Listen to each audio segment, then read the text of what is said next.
La más cordial bienvenida a todos y cada uno de ustedes al primer foro Retos para la inclusión de la perspectiva de género en la educación superior, el cual es el resultado de un trabajo colaborativo entre diferentes colegas que forman parte de la Universidad Abierta y a Distancia de México.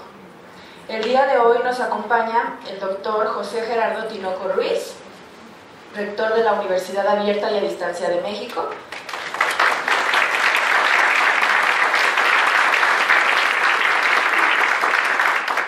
la coordinadora académica Greta Trangay Vázquez,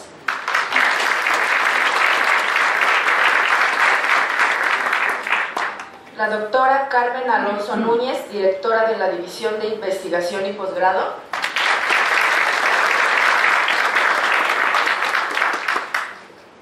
el maestro Joaquín Rodrigo Careaga Perkins, director de Ciencias Administrativas, y la maestra Alejandra Vázquez, directora de la División de Ciencias Exactas, Ingeniería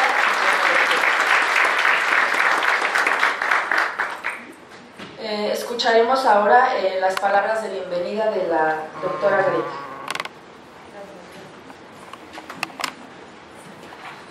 Bueno, pues estamos en casa en realidad, pero sí quiero pues dar unas palabras porque me parece que es muy importante este evento, dado que es el primero que hacemos dentro de la universidad y ha sido producto de un trabajo colegiado de varios colegas que trabajamos aquí. Y bueno, y en este sentido quiero agradecer por supuesto la presencia de nuestro señor rector, el doctor Gerardo Tinoco Ruiz. Pues realmente agradecemos que esté aquí con nosotros, ¿no? Muchas gracias. Y además, bueno, quiero destacar que él ha sido un elemento muy importante para que este proyecto pueda llevarse a cabo, puesto que siempre hemos contado con su apoyo. Al grupo de género, por supuesto, que desde inicios del 2017 hicieron posible que como cuerpo colegiado trazáramos estrategias para poner el tema de género en la agenda de la Universidad Abierta y a Distancia. Es importante destacar, no obstante, que desde el periodo comprendido del 2015 al 2017, en asignaturas como ética, responsabilidad, cultura, desarrollo humano y sociología, se incorporan contenidos no sexistas, igualdad de género, derechos humanos y erradicación de la violencia de género para hombres y mujeres, con lo que se ha logrado sensibilizar en esta materia a 5.982 estudiantes inscritos en nuestros diferentes programas educativos. Se elaboraron 6 cápsulas informativas para sensibilizar a la población estudiantil, docentes y administrativos de la universidad, de la universidad, sobre la importancia de la perspectiva de género en la actividad cotidiana, en los centros de trabajo, en las relaciones sociales, mismas que se publicaron en el micrositio Saber, Hacer y Hacer, vistas por más de 50.000 usuarios de nuestro servicio a partir del 2016 a la fecha. Sin embargo, es a partir de enero del 2017 cuando, por invitación a esta y otras instituciones hermanas por parte del oficial mayor de la Secretaría de Educación Pública, la maestra Dinora Valderreza, se tiene en la UNADEM la iniciativa de conformar el grupo de trabajo de género, integrado por compañeras y compañeros que colaboran dentro de las diversas divisiones académicas de la universidad. Grupo heterogéneo, cuyos integrantes han estado activos en la defensa del derecho de la igualdad de género dentro de distintas dependencias y frentes de la sociedad civil. En el marco de esta colaboración interna se han desarrollado las siguientes acciones. Se diseñó e implementó un curso de educación continua dirigido a funcionarios públicos sobre la perspectiva de género en las relaciones laborales.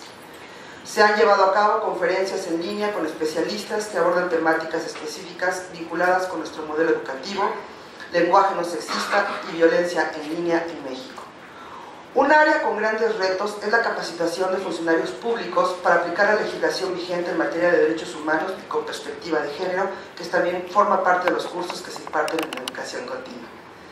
En este contexto se impulsó una alianza estratégica con organizaciones de la sociedad civil, como lo es Save the Children México, instituciones públicas como CIPINA y UNICEF, para el diseño e implementación del diplomado Derechos de Niñas, Niños y Adolescentes con Perspectiva de Género, que será instrumentado a lo largo del territorio nacional a partir del mes de noviembre. Y bueno, como parte de estas acciones, hoy nos convoca esta más, ¿no? El primer foro Retos para la inclusión de la perspectiva de género en la educación superior. Se estructuró pensando en la participación de expertos en el tema y agradecemos la presencia de la doctora Elvia Higuera Pérez, que es comisionada del Sistema Estatal Anticorrupción del Gobierno del Estado de Michoacán, y el psicólogo Héctor Merino Gómez de la Asociación Civil Mujer y Utopía, proveniente del Estado de Tlaxcala. Hemos incorporado una mesa redonda en la que participan con sus ponencias docentes de nuestra universidad, a quienes sinceramente agradecemos en todo su siempre compromiso con actividades que contribuyen con la formación integral de nuestros estudiantes. Muchísimas gracias por estar aquí. Por último, se ha propuesto un taller a cargo del psicólogo Héctor Merino Gómez sobre nuevas masculinidades, al que esperamos asistan nuestros compañeros académicos y administrativos de la universidad. Me siento satisfecha de pensar que la semilla se ha insertado. Los retos siempre presentes nos invitan a tener imaginación e inventiva para diseñar nuevas formas que incorporen lo que nuestra realidad demanda. Es un hecho que necesitamos hablar de género. Necesitamos tomar conciencia y responsabilidad que como institución educativa de nivel superior tenemos. También debemos entender que trabajamos en un espacio estratégico para el diseño de modelos no sexistas, porque la educación es una vía por la cual podemos superar los estereotipos de género. Esta temática es una invitación para que todas y todos los que colaboramos en la Universidad Abierta y a Distancia de México nos sensibilicemos sobre la importancia de incorporar la perspectiva de género desde nuestros propios quehaceres institucionales. Muchas gracias y sean todas y todos bienvenidos. Gracias.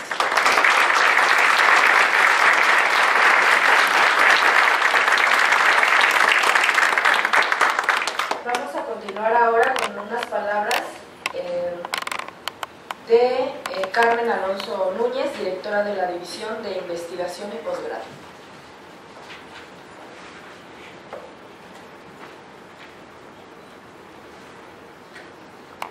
Buenos días a todos. Les damos la más cordial bienvenida a la universidad.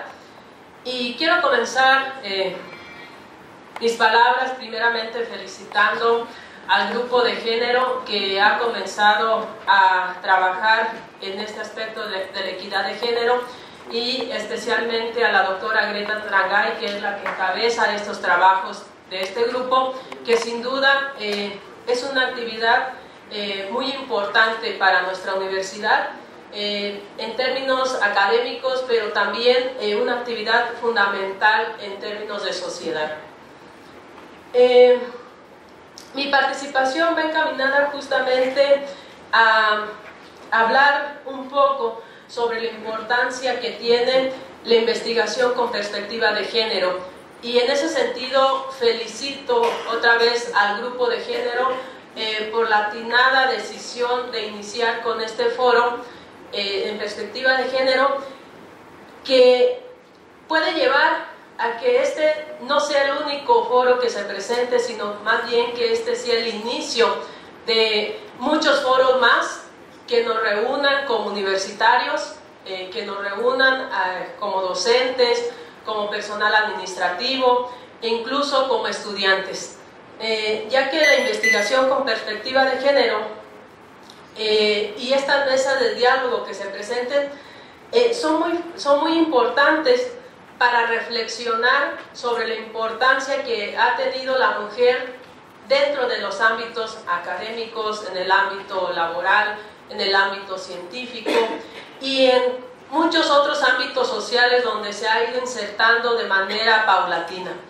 Entonces, en ese sentido, el hecho de que como universidad estemos incursionando en estos temas le da un valor muy importante, porque no solamente nos va a llevar a reflexionar de manera histórica cómo la mujer se ha venido insertando en estos ámbitos laborales, cómo ha ido cambiando la misma ideología acerca de cómo se concibe a la mujer, sino que también este tipo de reflexiones, esta investigación que se comience a hacer, va a llevar a marcar líneas de acción. Va a llevar también a que nosotros como académicos podamos hacer un diagnóstico de qué tanto hemos avanzado en el tema de equidad de género, de qué manera contribuimos nosotros desde nuestras propias aulas en este tema, o incluso de qué manera contribuimos en los diferentes espacios donde nos desenvolvemos. Y estos temas por sí nos pueden llevar incluso a establecer, como les decía, esas líneas de acción sobre qué debemos de hacer, qué nos falta todavía, hacia dónde debemos de ir, de tal manera que la investigación con equidad de género nos lleve a realizar y a generar condiciones de una equidad de género a nivel de sociedad. Entonces, en ese sentido, pues los felicito por estar aquí y ojalá que la investigación que nosotros comencemos a generar a partir de este foro, que sea una investigación de manera continua y que nos permita colaborar en los diferentes ámbitos de la sociedad. Bienvenidos.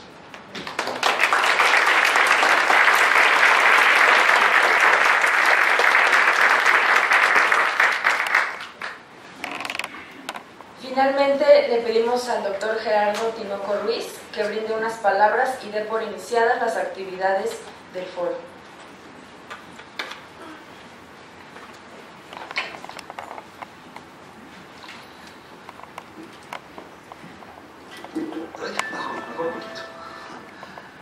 Pues muy buenos días, tengan ustedes. Fíjense que me da muchísimo gusto que nos volvamos a reunir, porque hacía rato que en el edificio en donde estábamos no podíamos realizar este tipo de actividades. Un año nada más. Entonces, de los males el menor, el habernos cambiado para acá, aunque no en las mismas condiciones que teníamos allá de trabajo, pero nos permite volver a tener estos espacios que son muy, muy importantes. Estamos cerrando una administración federal, y es como quien dice, el momento de los recuentos. Y digamos que en la parte dura que siempre ha caracterizado a las universidades, hemos estado entregando muy buenas cuentas. O sea, vamos a terminar el año con un registro histórico de alumnos activos de más de 72,000. Vamos a tener, y ese es un logro muy importante, que ya dentro de unas 2 semanas estaremos en alguno de estos espacios también celebrándolo de manera adecuada, pero vamos a entregar el 80% de la matrícula evaluable, calificada como de calidad por los CIES. Eso es en un primer intento para una universidad, y además para una universidad como la nuestra, que está innovando y que está marcando senderos nuevos en estos procesos de evaluación. Pues es un logro que de todos tenemos que estar muy contentos. ¿Sí? Tenemos un sinfín de cosas que durante estos 6 años, yo solamente he estado los últimos 3, pero que durante estos 6 años esta comunidad ha ido dejando firmes, procesos cada vez más sólidos. Sin embargo, las partes que no eran tan duras, por decirlo así, las partes no canónicas de las instituciones de educación superior, las teníamos un poco descuidadas. Cuestiones como la de realmente tener ser una institución inclusiva, de ser una institución que se fomentara la equidad, que fuera una institución innovadora en todos esos sentidos no tan tradicionales de las universidades. Uno de ellos es el insertar la perspectiva de género dentro de nuestros planes de estudio. Ha sido un trabajo de los últimos 2 años, y creo que se han sentado las bases para que esto que está iniciando tenga la mejor de los desarrollos en el tiempo por venir. Eso les quedará a los que van a seguir formando parte de esta universidad, pero ya hicieron la primera parte, que es luego a veces la más difícil. Agradezco pues a este grupo de género que el haber organizado todos estos trabajos que nos llevan a este momento de reflexión, en donde se discutirán algunos de los aspectos, algunos de los retos, como bien lo marca el título del seminario, y de manera muy especial a los ponentes que nos acompañan, el haber cedido parte de su valioso tiempo para dejarnos algo a nuestra comunidad, y para que después de eso lo podamos nosotros también transmitir a nuestros alumnos. Les pido también, como decía, a todos los administrativos, a todos los académicos, que sigan integrándose a este tipo de actividades. Y bueno, no me queda más que el declarar, bueno, de manera muy informal, dar por iniciados los trabajos de este primer encuentro sobre retos de la inserción de la equidad de género en la educación superior. Muchísimas gracias.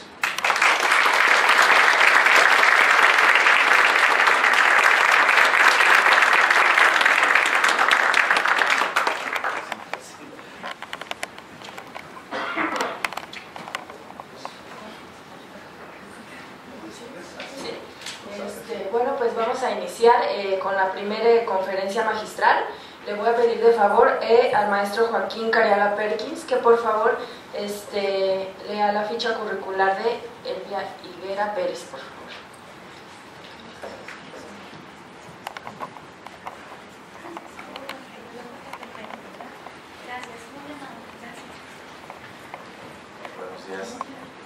Buenos días a todos.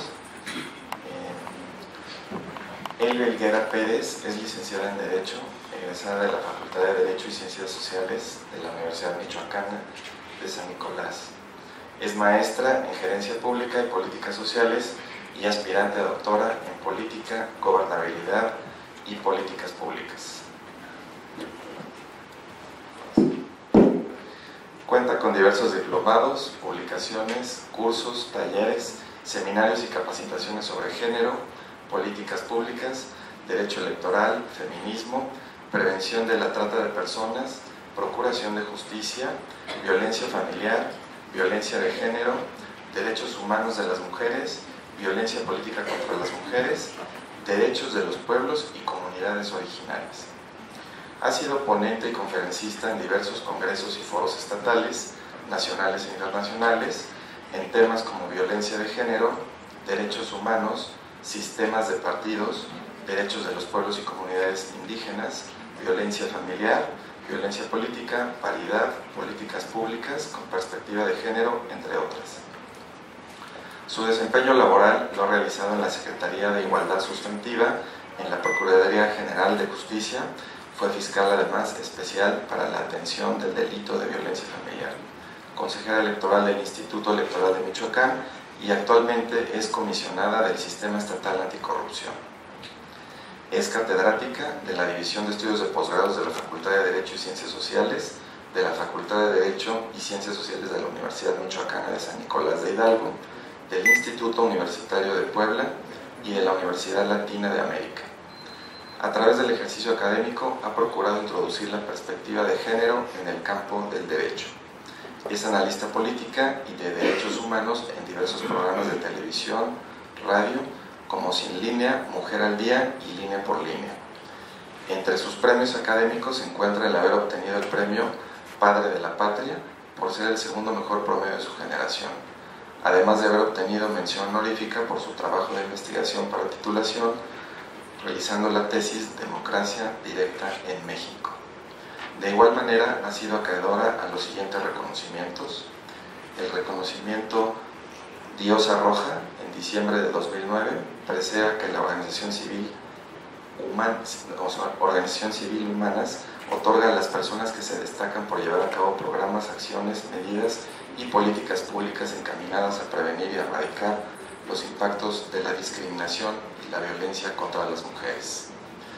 También ha tenido el reconocimiento Centurión, otorgado el día 13 de diciembre de 2011 por la Comisión Especial para la Lucha contra la Trata de Personas del Congreso de la Unión, por el trabajo realizado para el combate a la trata de personas en la atención a las víctimas de este delito. También tiene la presea Heréndira, otorgada el 8 de marzo de 2012 por el Gobierno del Estado a través de la Secretaría de la Mujer. Se define como feminista, entendiendo el feminismo como la posibilidad de crear relaciones más humanas, respetuosas, solidarias e igualitarias entre mujeres y hombres. Pues demos un fuerte aplauso a Elvia Higuera Pérez.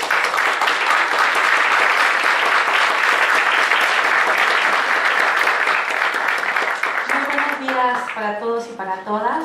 De inicio, quiero agradecer la generosa invitación que me hace la maestra Greta, el doctor Gerardo, de estar el día de hoy con ustedes esta mañana, abordando un tema que me parece sigue siendo como una de las grandes deudas pendientes que tiene justamente el sistema democrático como tal para con las mujeres, el tema de la educación. Y la educación, entendiéndola como ese factor, esa herramienta fundamental para poder incidir y transformar las realidades sociales. Y voy a iniciar justamente mi intervención el día de hoy haciendo un breve recorrido histórico para comprender cómo está en la actualidad la educación respecto con las mujeres. Justamente mi intervención se llama Género y Educación, los retos en el caso del Estado mexicano. Una vez que recibía educación, el mexica adquiría un rostro y corazón. Un rostro sabio y un corazón firme como la piedra y resistente como el tronco de un árbol, de donde se alimenta la hoguera eterna en honor de los dioses. El hombre educado es el dueño de un rostro y de un corazón, hábil y comprensivo. En la historia de México, la mujer ha sufrido la violencia sistemática, producto de una cultura machista que durante siglos reservó el derecho a la educación para el hombre y condenó a las mujeres a la ignorancia y a la invisibilización de la vida privada. Así fue en las culturas clásicas antiguas prehispánicas, la colonia, el México decimonónico y el siglo XX. Y así también lo fue a inicios del siglo XXI. En las culturas prehispánicas predominó la discriminación hacia la mujer, quien no participaba en la vida pública, salvo como sacerdotisa.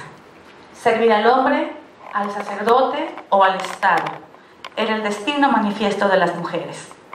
Las niñas aprendían igualmente el oficio de la madre, molían maíz, hacían tortillas y tejían, para lograr pleno sometimiento y conformidad total e interior hacia su natural destino, ser amas de casa. Fray Diego de Landa relata el control y sometimiento que se tenía sobre las mujeres. Acostumbraban volver las espaldas a los hombres cuando los topaban en alguna parte y hacerles lugar para que pasaren. Y si lo mismo cuando les daban de beber. Enseñan lo que saben a sus hijas y críanlas bien a su modo, que las riñen y las adoctrinan. Y si hacen culpas, las castigan dándoles pellizcos en las orejas y en los brazos. Si las ven alzar los ojos, las riñen mucho y se los untan con pimienta, que es grave dolor. Y si no son honestas, las aporrean y untan con la pimienta en otra parte de su cuerpo, por castigo y afrenta. Según Fray Bartolomé de las Casas, las hijas de los señores y principales eran criadas con gran solicitud y continua disciplina y estrecha honestidad, que sus madres y amas y ciertas viejas honestísimas ponen y tenían. Afirma el mismo humanista, que muchas nunca salían de la casa hasta que las casaban, solamente al templo. No hablaban, sino en el templo, la oración que se les había enseñado. No hablaban en la comida, no salían de los aposentos a la huerta o vergel, sino acompañadas con sus guardas. Y si salían tan mala vez, solas, punzaban en los pies con púas crueles. No alzaban los ojos, sordas y mudas. Y esta es la calidad harto conveniente a las mujeres: velar, trabajar y madrugar, hilar, tejer y labrar. Los rigurosos castigos y los semejantes se recitaban y traían a la memoria de todas las doncellas. La colonia no cambió la situación de las mujeres. Dice Alejandro de Humboldt: México es el país de la desigualdad. ¿Acaso en ninguna parte la hay más espantosa en la distribución de fortunas, civilización, cultivo de la tierra y población? La capital y otras muchas ciudades tienen establecimientos científicos que se pueden comparar con los de Europa. La arquitectura de los edificios, públicos y privados, la finura del ajuar de las mujeres, el arte de la sociedad, todo anuncia un extremo de esmero que se contrapone con la desnudez, ignorancia y rusticidad del populacho. Esta inmensa desigualdad de fortunas no solo se observa en la casta de los blancos, europeos o criollos, sino que igualmente se manifiesta entre los indígenas. El matrimonio impuesto o el convento era el destino para la gran mayoría de las mujeres, que no tenían para la dote de un matrimonio de conveniencia. El autodominio implicaba reprimir la afectividad, nulificarse como ser humano y encerrarse de por vida. La vida conventual era mortificación de la carne mediante prácticas ascéticas e instrumentos para el dolor, a efecto de lograr el dominio del cuerpo, del alma y del espíritu. La educación de las niñas indias permitió a su vez la cristianización de la familia indígena, imprescindible para consolidar y perpetuar la conversión religiosa. Se consideró que la participación de la mujer era indispensable, sobre todo en calidad de futuras madres de las siguientes generaciones. La instrucción y adoctrinamiento se realizaba en los patios de las iglesias separadas de los niños, como debe de ser, formando beatas que a su vez adoctrinaban auxiliadas por muchachas que no terminaban su instrucción religiosa hasta que se casaban.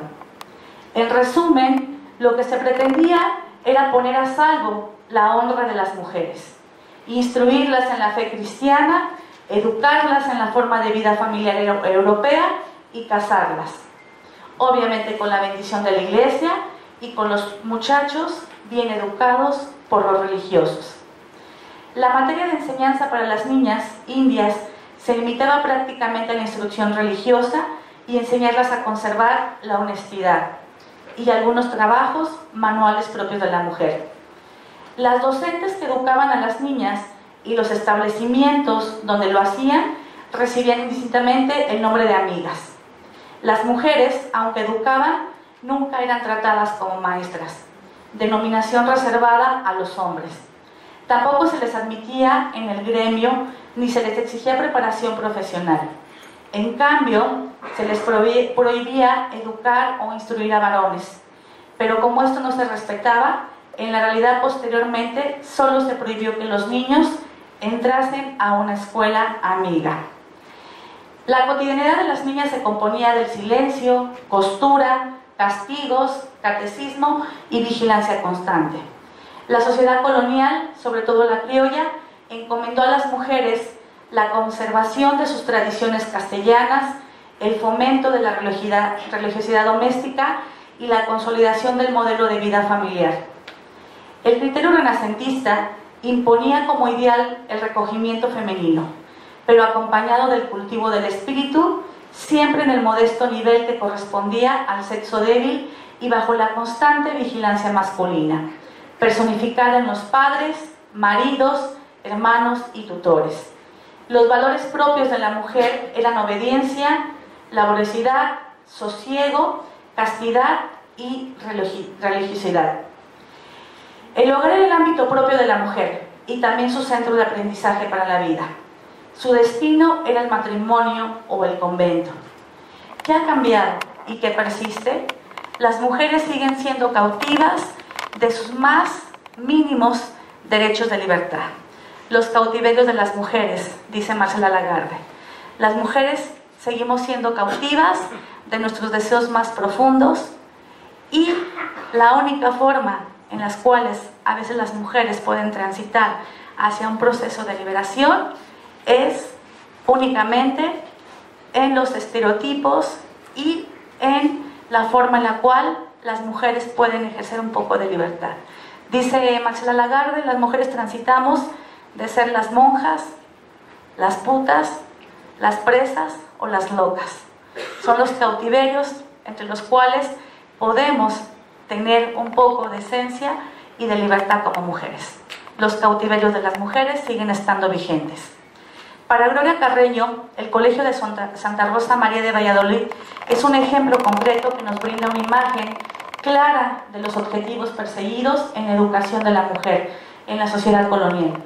Educación que la destina a una posición inferior respecto a la población masculina, que la obliga a conservarse en un plano de desventaja en el terreno laboral, jurídico, familiar, social, pero que es de importancia tanto para el Estado como para la Iglesia, en la conservación de un estatus en la sociedad ya que esta educación que reciben las mujeres la vuelcan a sus hijos, a quienes se inculca la noción de moral respecto a la Iglesia y de compromiso económico para con ella, facilitando de esta manera la apropiación del excedente de producción por parte del aparato eclesiástico, mediante la recaudación de innumerables gabelas y la canalización hacia la Iglesia de algunas fortunas que les legaron a obras pías.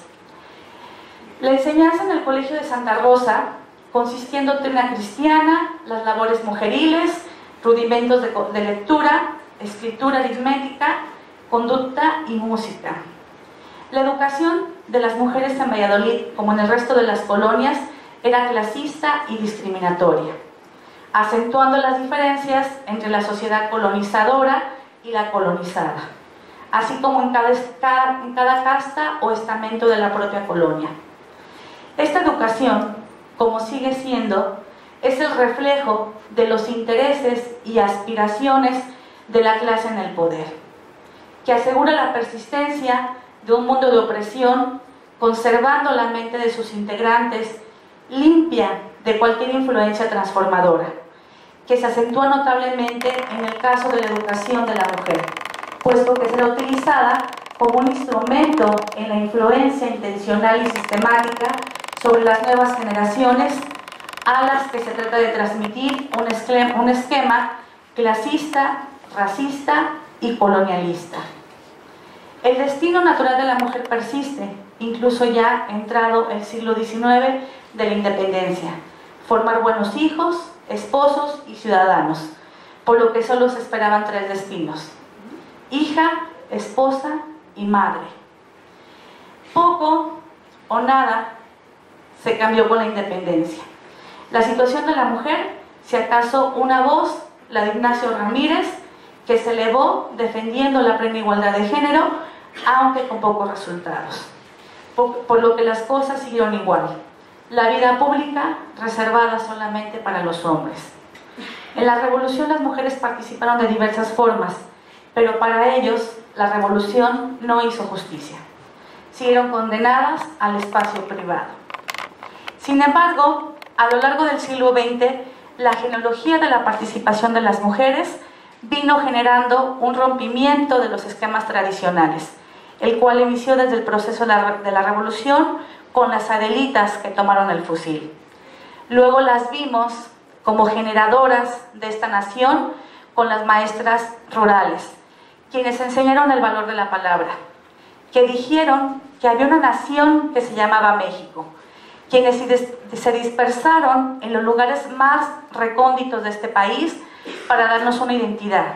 Las vimos conquistando el espacio público, ya no como madres, como esposas o como hijas, ya no en la cocina o en el lavadero, sino ahora en el movimiento sufragista de los 30. Luego las vimos en los movimientos estudiantiles de los 60s y 70s, conquistando las aulas y la academia en las universidades. Desde ahí empezaron a perfilar ideas para un mundo con y para las mujeres. Las vimos a todas ellas en la transición de la lucha por la democracia. Fue a través de los movimientos feministas que se esculpió el ingreso de las mujeres a los espacios educativos. Fue una gran conquista, pero hoy esa lucha sigue estando vigente. Fue un principio, pero no un fin. A partir de ese pilastro hay que seguir construyendo. Y yo planteo, docentes y futuros profesionistas, estudiantes que están aquí presentes, ¿cuál va a ser el nuevo paradigma de la educación en México? ¿Cómo vamos a lograr construir una educación humanista e incluyente? ¿Cuál va a ser el compromiso que como cuerpo docente vamos a adquirir para erradicar los roles de género que se traducen en desigualdad, discriminación, violencia, abuso de unos contra otros? ¿Cómo vamos a lograr erradicar esos discursos de odio que se generan en las aulas educativas, racistas, clasistas, misóginos, homofóbicos, que de alguna manera reproducen y legitiman la estructura de una sociedad carente de igualdad, justicia, libertad y equidad. Todo espacio educativo está obligado éticamente a ser un espacio plural e incluyente, en el cual los derechos humanos más fundamentales de todas las personas estén garantizados. Y justamente la academia tiene que ser ese espacio en el cual confluyan experiencias, trabajemos diagnósticos, visibilicemos qué es lo que pasa en el ámbito de lo social para transformar e incidir. A través del sistema educativo tenemos que transformar y tenemos que apoyar en la generación de políticas públicas y acciones transformadoras que contribuyan a disminuir situaciones como el acoso y el hostigamiento sexual, que sigue siendo un grave problema de los espacios educativos y que es una forma más de las múltiples violencias que viven las mujeres. Desde la educación tenemos que trabajar para fortalecer las capacidades económicas de las mujeres que hagan frente a la cruel y dolorosa feminización de la pobreza y que de igual manera se contribuya a la reducción de la desigualdad e injusticia social en la que aún viven miles de personas en este país, pero que encuentran en el sector femenino su cara más expresiva por excelencia. Somos herederas de lo que otras han hecho, pero ahora nosotras tenemos la obligación de dejarles un mundo mejor a las que vienen detrás de nosotras, y no hacerlo sería vergonzoso. Tenemos que partir del optimismo y soñar. Soñar como hace años lo hizo el doctor Martin Luther King en su lucha por la dignidad humana de la raza afroamericana. Tenemos que creer que este mundo puede ser un espacio en el cual de manera natural hombres y mujeres convivamos de manera solidaria y respetuosa, en el que la educación sea la herramienta emancipadora para mujeres y hombres. La educación nos debe dar la posibilidad de equilibrar las tareas del espacio privado para tener mayores posibilidades de estar en el público. La educación nos debe dar la posibilidad de erradicar las brechas de desigualdad en materia de salud, empleos y salarios justos, pero sobre todo nos debe dar la posibilidad de erradicar la profunda desigualdad de las relaciones entre mujeres y hombres que se traducen en violencias y que nos impiden vivir una vida libre de acoso, discriminación y a vivir dignamente. Ahora en este momento podemos apreciar que hay dos tipos de educación para una sociedad dividida en clases sociales, entre los que detentan el poder y ejercen el poder y los dominados. En efecto, aún uno no puede sino lamentar que la humanidad no avanza hacia la justicia social, cuando millones de personas en el mundo padecen en este momento de hambre y desesperanza, siendo la educación todavía la utopía y el sueño por el cual debemos, sin embargo, luchar cotidianamente. Hoy, mujeres y hombres debemos aspirar a un país en el cual nuestras hijas puedan transitar libremente sin que ningún hombre se sienta con el derecho a tocarlas, a manosearlas o a decirles un piropo poético. A que ellas puedan vivir libremente sin el temor al acoso para obtener algo que por derecho les corresponde. Debemos anhelar a un mundo en el cual la cultura de la violación ya no esté legitimada y no se les responsabilice por lo malo que les pueda llegar a suceder. Debemos aspirar a que puedan decidir libremente sobre su vida y su cuerpo, y que las oportunidades para su desarrollo no estén determinadas por su condición de nacer mujer, sino por las capacidades y conocimientos. Nuestras hijas necesitan urgentemente tener más referentes en las ciencias, en la política, en las ingenierías o en aquellas funciones y licenciaturas que históricamente se han considerado solo para los hombres. Ocupan más referentes que les permitan confiar y convencerlas de que ser mujer no es un impedimento para ser lo que ellas sueñen y deseen ser. Hoy la aspiración es que logremos, a través de un nuevo modelo educativo, un mundo más justo y más humano para todos y todas. Las mujeres forjamos caminos, fortalecemos identidades y construimos instituciones. Asimismo, queremos aportar a la gobernabilidad, a la gobernanza y sobre todo al desarrollo social y colectivo de este país. Y esto solo lo podremos lograr contando con una educación igualitaria, multicultural, no colonizadora ni discriminatoria. De ahí la importancia de transformar a través del espacio educativo, el cual debe ser un espacio plural, incluyente y con una visión progresista y garantista de los derechos de todas las personas.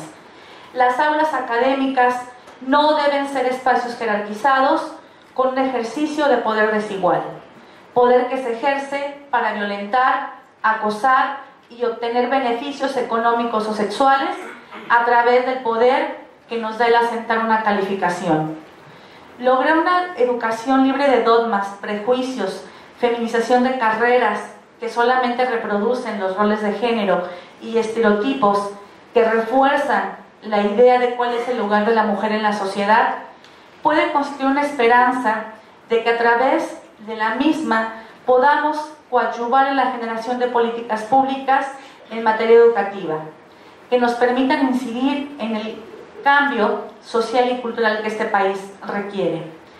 La eliminación de la asignación de roles en los planes educativos, la igualdad de oportunidades y de resultados a través de la educación debe ser lo natural, lo permanente, no la excepción a la regla.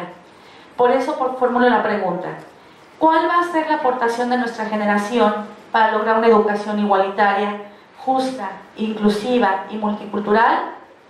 Pregunta que espero podamos contestar en poco tiempo, a través de las reformas en materia política que se den en breve tiempo, en debida observancia a los tratados internacionales en materia de derechos humanos, a través de la generación de políticas públicas y a través de incidir de manera constante y permanente en el cambio cultural e imperante que el Estado requiere.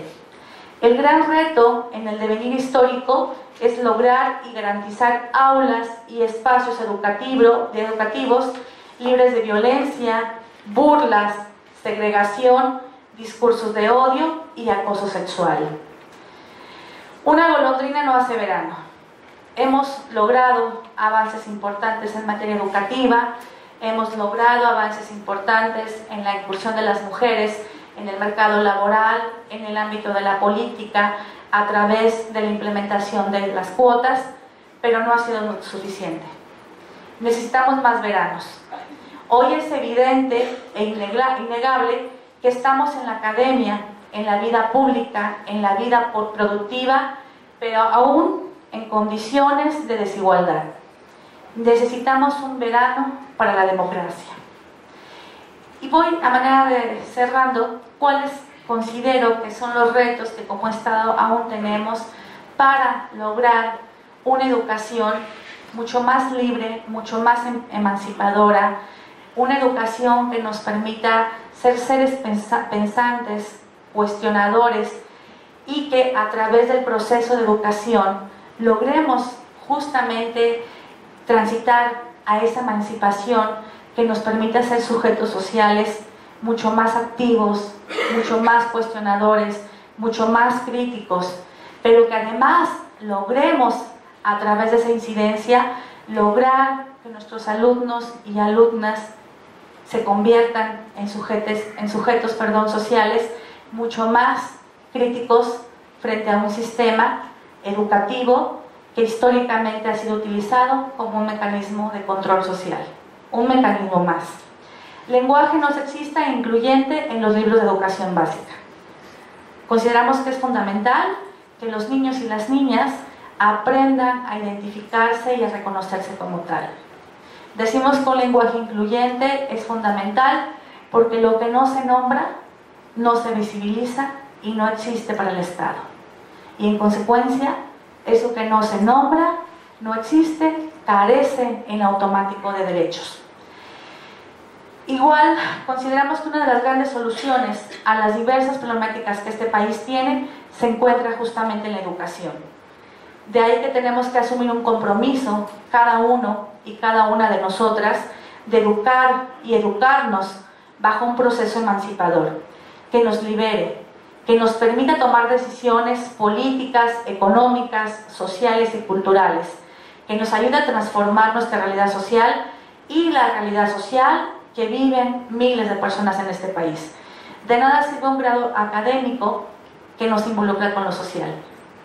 De nada sirve un grado académico que no está trabajando conjuntamente con la diversa problemática que están enfrentando personas de los diferentes colectivos sociales. Un compromiso ético que tenemos que asumir desde las aulas académicas es lograr que ese conocimiento permee y transforme en lo social. Necesitamos políticas públicas en materia educativa, no que sirvan como instrumento de control, como históricamente lo han sido, sino que nos permitan desarrollarnos y crecer en base al respeto a la diversidad sexual, a las nuevas conformaciones de la familia, a la multiculturalidad, a la igualdad, a la equidad y a la inclusión. Si no reconocemos desde los espacios académicos las diferentes conformaciones que hay en la sociedad de colectivos sociales, estaremos educando bajo una visión sesgada de lo que es lo social. Y una visión sesgada de lo que es lo social, lo único que va a generar es una educación discriminatoria, llena de prejuicios y dogmas y creencias personales, que tarde que temprano van a incidir en lo profesional, tanto en lo personal como entre quienes estamos educando. Tenemos que diseñar estrategias educativas que permitan a las niñas aspirar a ser científicas, matemáticas, ingenieras civiles, arquitectas, filósofas, sabiéndose seguras que su elección profesional no va a ser un riesgo para su integridad física y sexual. Resulta urgente implementar en la currícula universitaria en todas las licenciaturas la materia de género, no como un proceso de confrontación o lucha contra los hombres, sino como una comprensión teórica y práctica que nos permita a hombres y mujeres encontrarnos en nuestras diferencias y vernos en nuestra más profunda esencia humana. La historia de la educación en México ha sido un mecanismo de opresión, al igual que la norma jurídica. Pese a lo establecido en el artículo 3º constitucional, que establece que la educación debe ser laica y gratuita, aún algunos profesores y profesoras no la imparten, libre de dogmas religiosos, prejuicios, creencias personales, lo cual complejiza el entendimiento de una sociedad cada vez más cambiante, en la cual confluyen diversos sujetos sociales. Resulta necesario y urgente resignificar el discurso político e institucional a partir de hacer efectivos los derechos humanos y las libertades, igualdad y no discriminación, perspectiva de género, interculturalidad y un nuevo paradigma ético-educativo que ayude a preservar valores, virtudes sociales y que nos permita transitar hacia una gobernanza. Las expectativas que se tienen sobre el próximo gobierno deberán de tender hacia un nuevo modelo social y educativo, donde más allá de formar hombres y mujeres desde la perspectiva económica, hedonista, narcisista, individualista e hiperlibertarios, que han perdido el sentido de la solidaridad comunitaria por sus valores individuales, se impulse una educación de mujeres y hombres sociales que trabajen en función de la construcción de una sociedad más justa, igualitaria, en la que se prevalezcan los valores sociales universales de solidaridad, tolerancia, amor, honestidad, templanza, prudencia, y que nos lleven a aceptar que debemos construir un nuevo discurso desde la esperanza y el amor hacia las y los otros. La espiritualidad donde puedan coexistir cuestiones de desarrollo económico justo, sociedades inclusivas, medio ambiente protegido y que se posibilite una mejor distribución de la riqueza nacional, lo cual solo se va a lograr con proyectos de educación que impulsen una educación humanista, igualitaria, respetuosa e incluyente. Hoy quiero pedirle a los compañeros varones que no se sientan desplazados en el ejercicio del poder, que no teman a la inclusión de las mujeres a la vida pública de este país. La democracia, la gobernanza y la gobernabilidad moderna requieren de hombres y mujeres comprometidos con su momento histórico, con su Estado y con su país. Requieren de mujeres y hombres amantes de las libertades y derechos, que sientan y vivan en carne propia el dolor que generan las desventajas de un modelo económico y educativo que individualiza, segrega y esclaviza a los otros, que comprendan los estragos que en la cotidianidad generan la impunidad y la corrupción, que abracen y se comprometan con las causas y los derechos humanos más sublimes, que permitan garantizar la vida y seguridad de las personas, que disminuyan las brechas de desigualdad entre los que más tienen y los que menos tienen, que son las grandes mayorías, frente a los que carecen de casi todo. Que lo establecido en el artículo 3º constitucional deje de ser una buena intención y la democracia como forma de gobierno se traduzca en una forma de vida fundada en el constante mejoramiento económico, social y cultural de un pueblo. Solo quien no camina no sabe los grilletes que lleva en sus pies. Las mujeres nos hemos quitado los grilletes y seguiremos andando. Pero todavía nuestros compañeros varones llevan dos pasos delante de nosotras. Queremos caminar de manera solidaria e igualitaria. Queremos una educación no basada en estereotipos de género. Queremos una educación y una democracia donde la voz y la presencia de las mujeres también sea escuchada. Para concluir, quienes estamos inmersas en la academia, aspiramos y luchamos cada día por la creación de un sistema nacional de educación capaz de producir las profundas transformaciones económicas, políticas y sociales que este país requiere de manera urgente. Hombres y mujeres pagamos un alto costo por este orden social que excluye, discrimina, restringe, violenta y limita el ejercicio pleno de los derechos humanos. Es un orden social que nos deshumaniza y nos mantiene en una lucha constante, segregándonos, individualizándonos y confrontándonos, unos con otras, otras con otras. Cuando una sociedad trata desigual a un sector de la población por el mero hecho de ser diferentes y no nos brinda las mismas oportunidades, es una sociedad deshumanizada. Y de ahí la imperante necesidad y urgencia de reemplazarla por una sociedad más humana, una sociedad más igualitaria, más solidaria y más humanizada para mujeres y hombres. Creo que uno de los grandes retos justamente estriba en el tema de la educación, que a su vez se convierte en la gran oportunidad que tenemos todos y todas de incidir en los espacios académicos para justamente transformar este orden social que nos ha llevado a un proceso de división donde de manera aislada e individualizada no construimos, no transformamos y no incidimos socialmente. Entonces, creo que tenemos una gran oportunidad a la par de un reto, pero me parece que es más la oportunidad que tenemos de incidir en las nuevas generaciones. Esta división en la cual históricamente nos hemos desarrollado como mujeres y hombres solo nos ha llevado a una sociedad polarizada, confrontada, donde las mujeres, las niñas, se siguen llevando la peor parte. México es un estado con graves problemas de feminicidio. Mi estado también lo es. Tenemos decretada alerta de género y eso creo que nos lleva a un escenario, es una fotografía de qué es lo que aún pasa con las mujeres en este estado, en este país y en este mundo.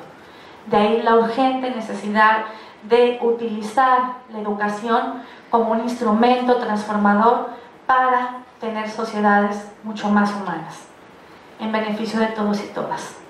Muchas gracias. Bueno, yo espero no haberme excedido en el tiempo. Gracias.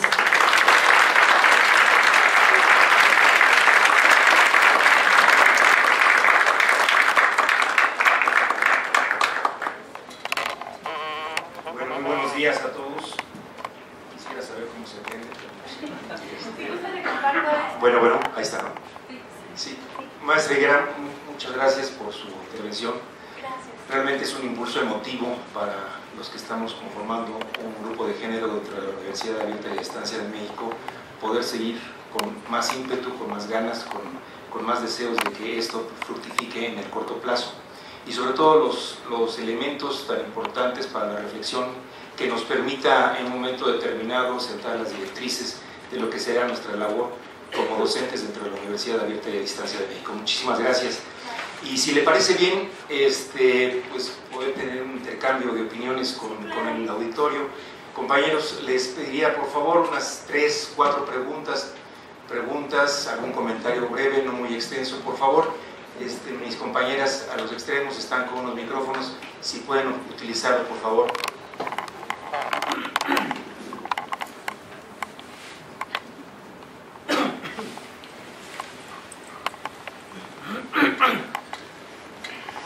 Buenos días a todos. Quiero agradecerle profundamente la charla, porque realmente es eso, es una charla, es un momento para nosotros un poco doloroso. Yo creo que todo lo que ha expuesto nos coloca en la perspectiva adecuada, en el momento histórico, pero es un momento, como bien menciona, doloroso, porque nos hacemos más conscientes.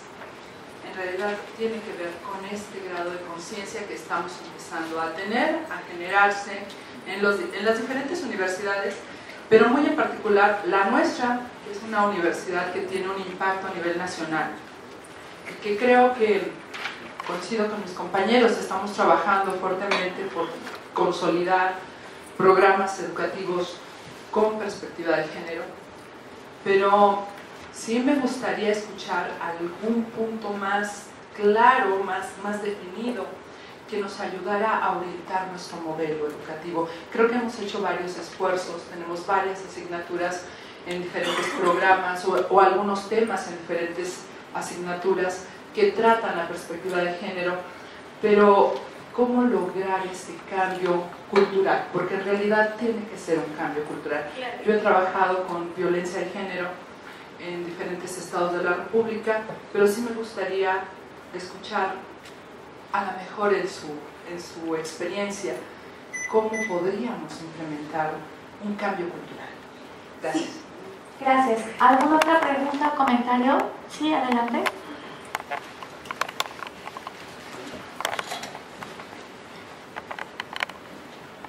Sí, bueno, muchas gracias. Me parece muy interesante cómo abordó de forma histórica todo el proceso de la importancia que poco a poco ha ido ganando la mujer, ¿no? Una parte básica, y si lo vemos entre los acuerdos internacionales, es el cambio que se le ha tratado de dar al marco jurídico, introduciendo leyes como contra la violencia de género y contra todos los aspectos. El problema principal es que esto no se ha visto reflejado en el mundo.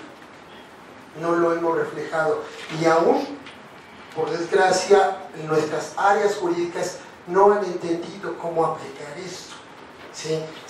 Ni tampoco nuestros propios procuradores y todo, quien tienen que llevar eso, no lo han logrado entender, ¿sí? Esto yo creo que la raíz es buscarla en el aspecto educativo, buscarlo en la propia formación, buscarlo, es ahí la bisagra que tenemos que encontrar. ¿Cómo? Tenemos un marco jurídico con cierto nivel de avance, pero no lo hemos podido permear. ¿Sí? La gran pregunta que yo le haría, ¿por qué? Gracias. Bueno, voy iniciando con el planteamiento que me hace la maestra.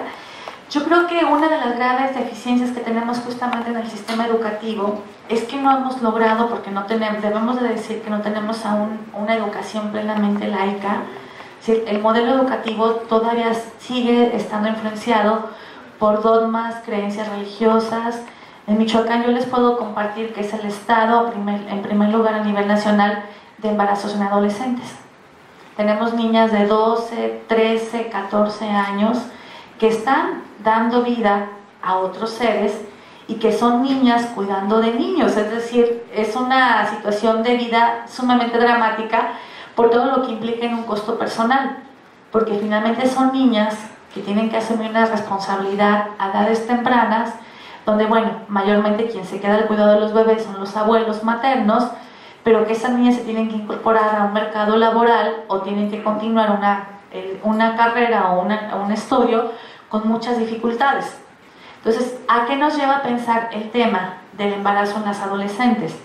Pues que justamente no hemos logrado implementar en los planes de estudio desde nivel básico.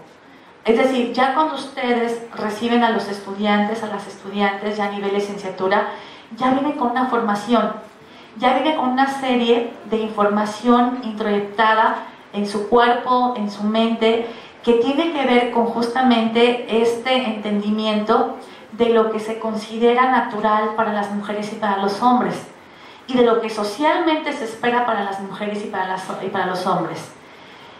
¿Cuál sería la apuesta quizá? Y quizá una propuesta muy en concreto sería incidir desde el nivel básico.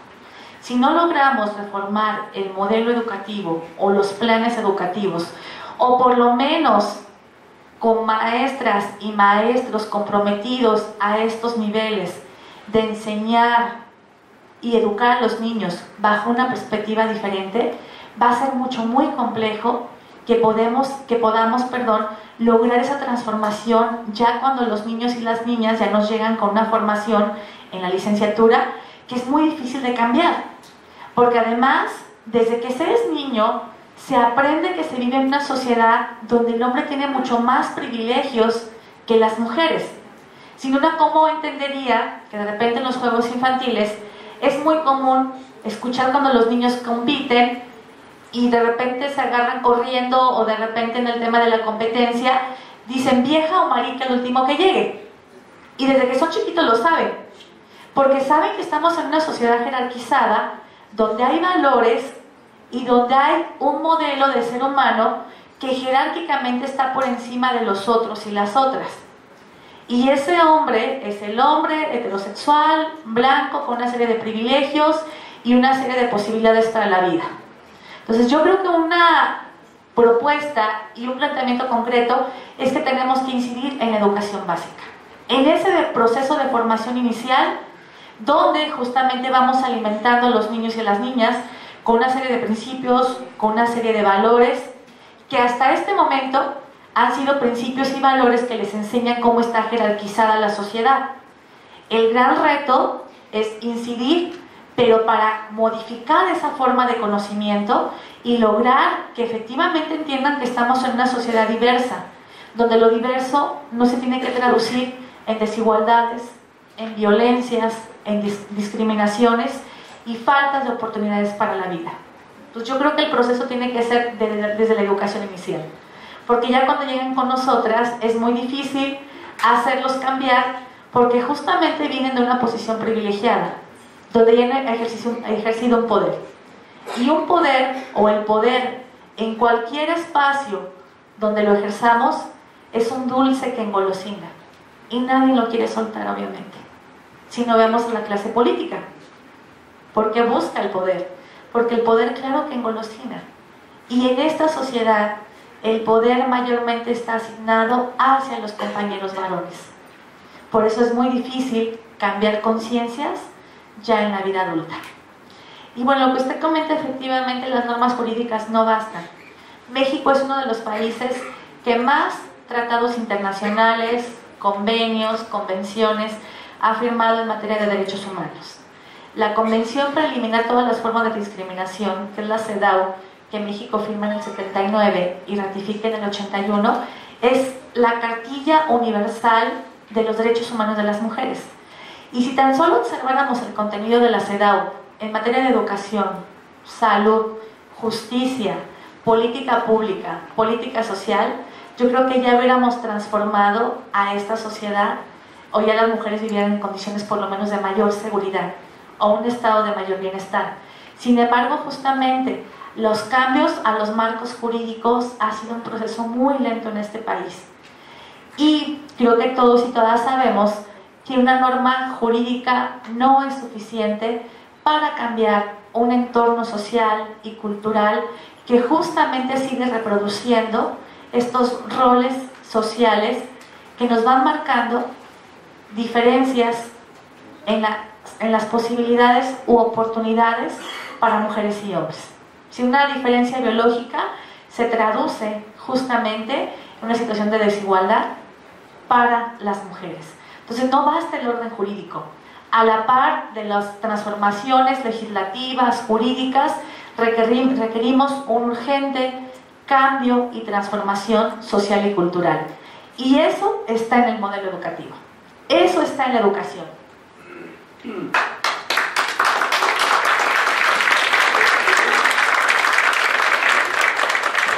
parece bien? Dos preguntas más y vamos cerrando esta importante ponencia. Bueno, buenas tardes. Mi nombre es Berta Rivera. Yo sí quisiera agradecerle la ponencia del día de hoy. Es una ponencia muy interesante con la perspectiva histórica que al menos yo desconocía. Mi pregunta es la siguiente, dado que su ponencia abre este espacio de reflexión para estas actividades del día. ¿Cuáles son esos retos que tiene la educación superior para la inclusión de la perspectiva de género?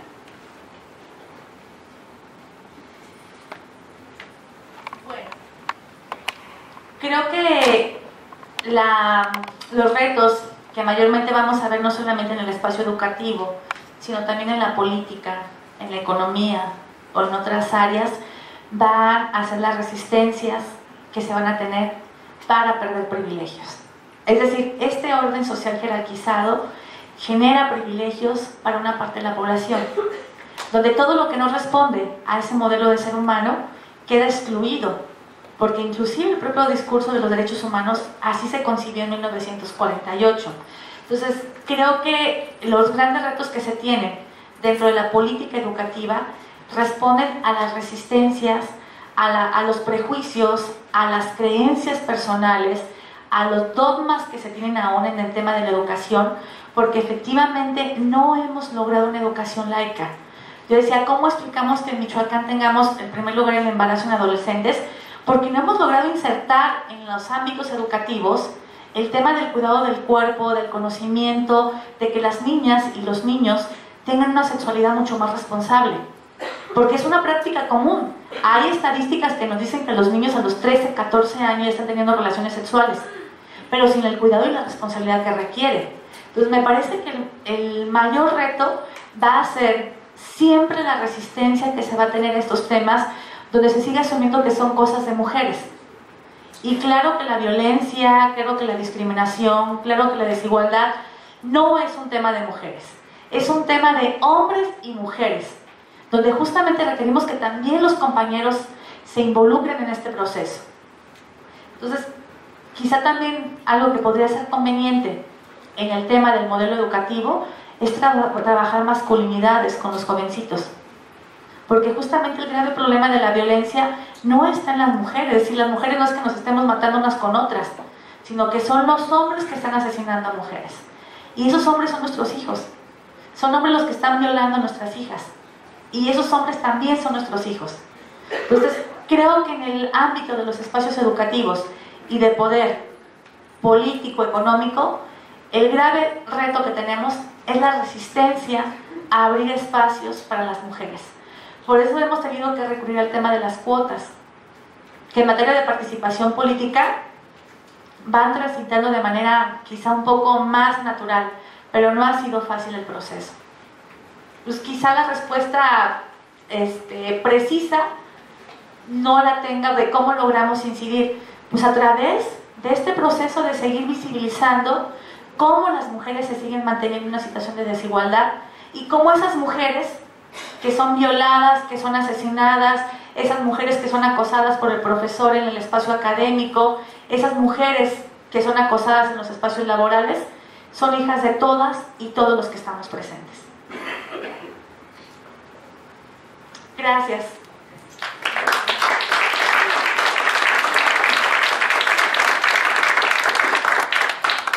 Como alumna del área de educación continua. En el área nosotros desarrollamos acciones formativas orientadas a la educación para la vida y a lo largo de la vida. En este sentido, yo pienso que en este ámbito de la educación superior sí hay muchas cosas aún por hacer. Si bien el tema de género, de inclusión, va ligado a lo que es la desigualdad, yo preguntaría si es necesario trabajar desde la educación básica. Hablemos también de la desigualdad en el acceso a la educación. Todavía el país tiene grandes índices de analfabetismo, ¿no? Y este acceso a la educación también va ligado a una desigualdad económica y social, ¿no? Y por tanto cultural.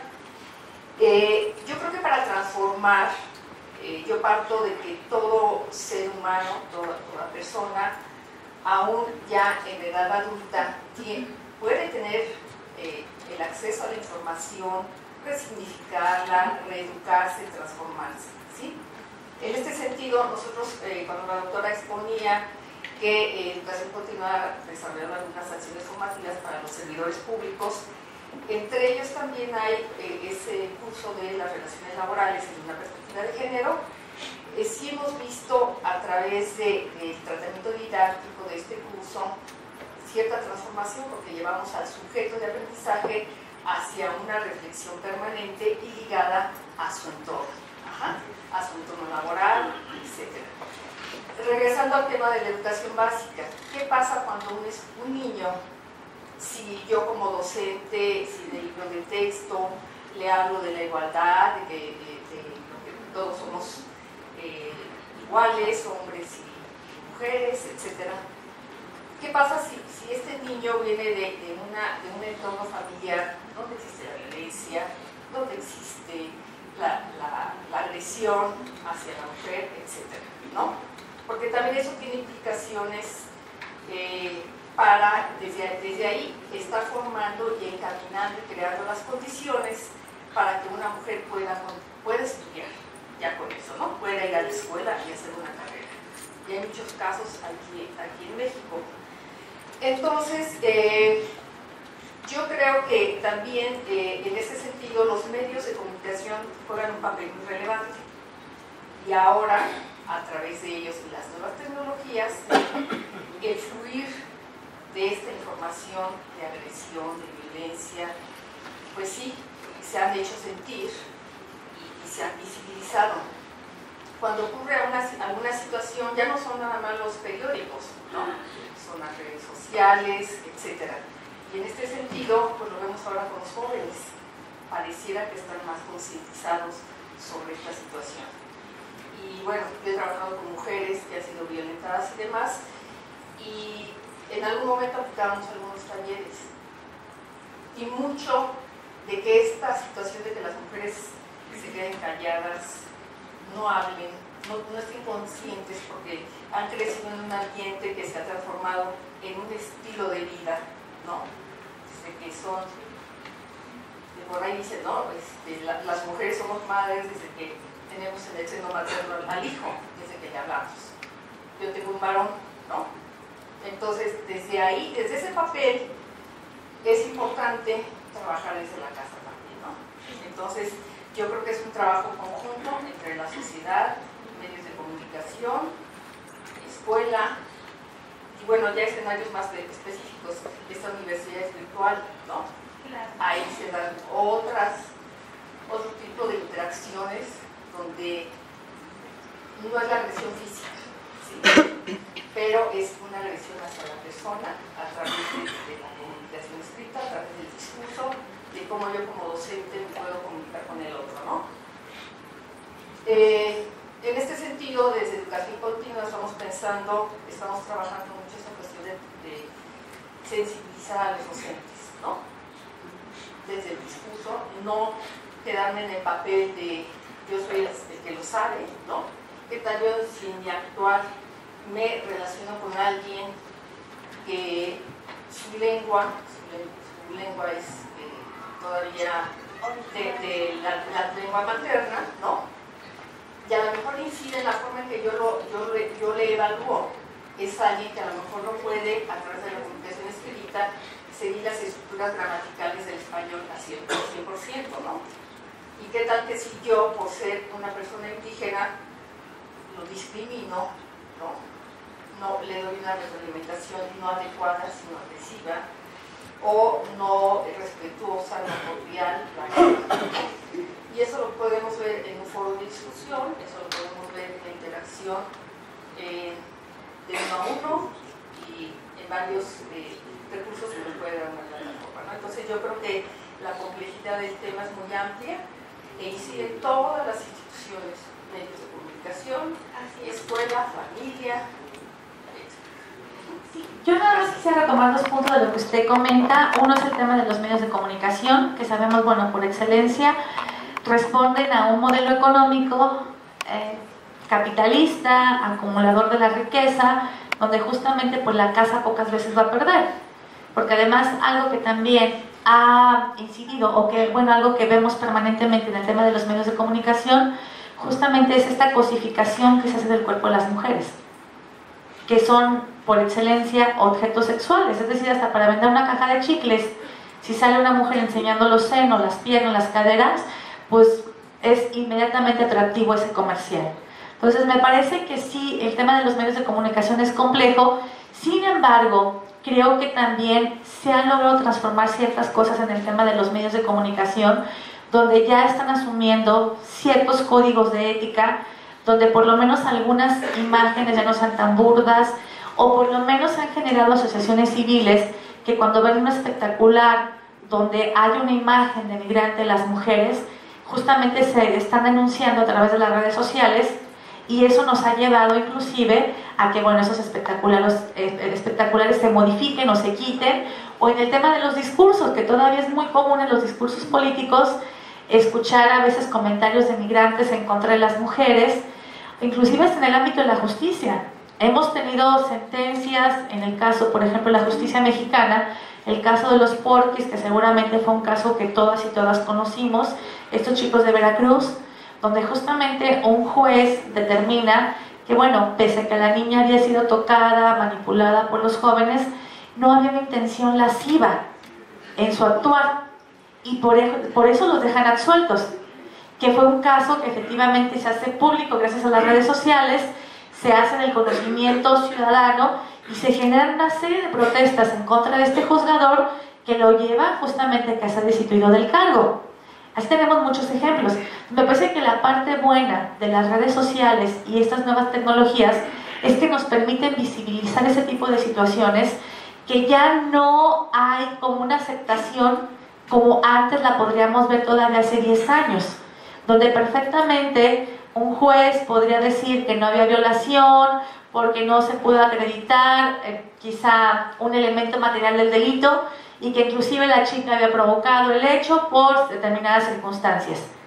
Ahora, cuando tenemos conocimiento de estas situaciones, son señaladas y cuestionadas y criticadas de manera inmediata, lo cual me parece algo sumamente importante. Entonces creo que el tema de los medios sigue siendo un tema complejo, porque efectivamente la mayor parte de ellos va a responder a intereses económicos. Claro, de eso viven.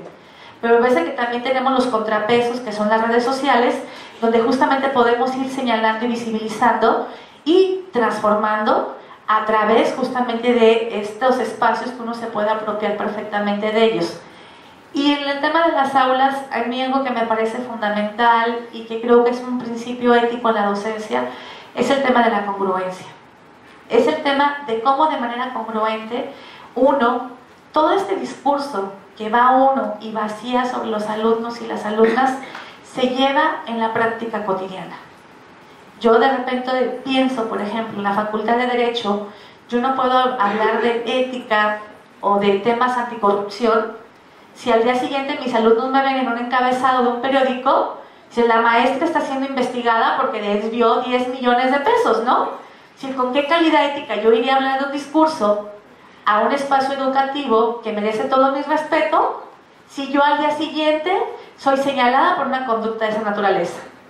Yo no puedo hablar de justicia, de derechos humanos, de igualdad, si yo asumiera una actitud violenta para con ellos, abusiva o carente de respeto.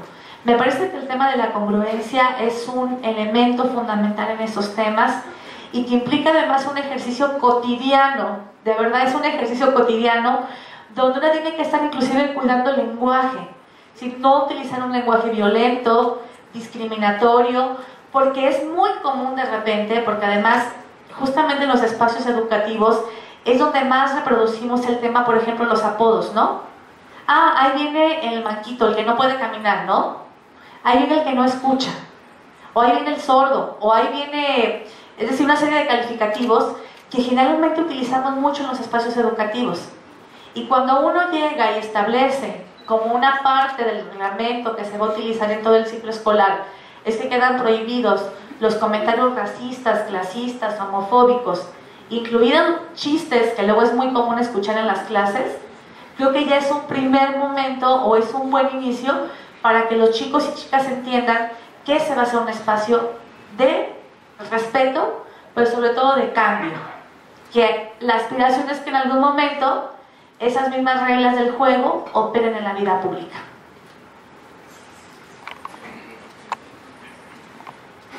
Bueno, nuevamente muchas gracias, maestra. Gracias a ustedes, compañeros, también. Seguramente no está totalmente satisfecha las inquietudes de cada uno de nosotros, pero bueno, vamos a tener la oportunidad en otra ocasión seguramente con usted, maestra, y con nuestros siguientes ponentes. Me han encargado que le haga entrega de esta constancia